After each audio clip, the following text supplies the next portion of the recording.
There is a magic go button on horses that not a lot of people know about. Here are the 3 types of seats that you can either ride dressage or jumping in, and more importantly, how to use them so that you can actually get what you want from your horse. So the first seat is 2-point. Now what this means is you actually get your butt up out of the tack, and when you're cantering around, your butt is not influencing their seat. However, it will influence their balance, because if you lean too far forward, you're going to tip the horse's balance forward on their forehand. What do we need to do? We need to be in 2-point. We need to crouch, but we need to keep our posture really straight. So we need to keep our back in a straight alignment in order for our 2-point to actually help us in our jumping. So the second one is a half seat. Now, this is kind of like 2-point, but also kind of like sitting in your saddle. It's a little bit of both. Now, one of the reasons that you would do a half seat instead of 2-point is when you're all the way up in 2-point, your horse is encouraged to go forward.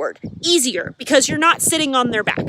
But when you're in a half seat, you would use this while you're jumping, especially if you have a horse that rushes fences or that goes way too fast and shoots out from underneath you. So the third type of seat is a deep seat. Now this is exclusively for dressage, although I have been known to have a very deep seat when it comes to jumping 4-foot oxers. Sometimes you want to power up that hind end, and the thing about deep seats is there is a magic go button on horses that not a lot of people know about, right in the middle of their back. One of the reasons that when you're up in 2-point is when you alleviate that pressure, the horse can move more freely.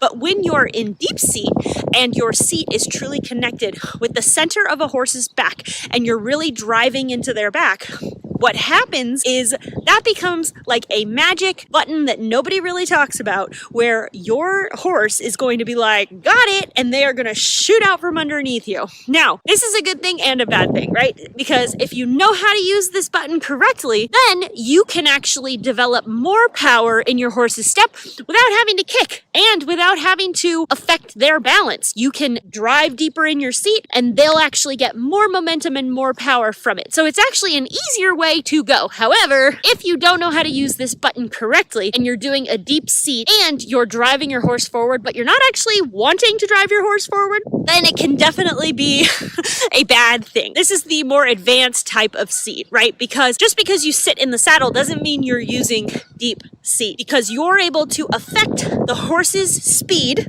and momentum just from your seat alone, not even from your leg. So let me know in the comments below which one you're the best at, which one you need to work on, and maybe which one you didn't even know existed. See you on the next one.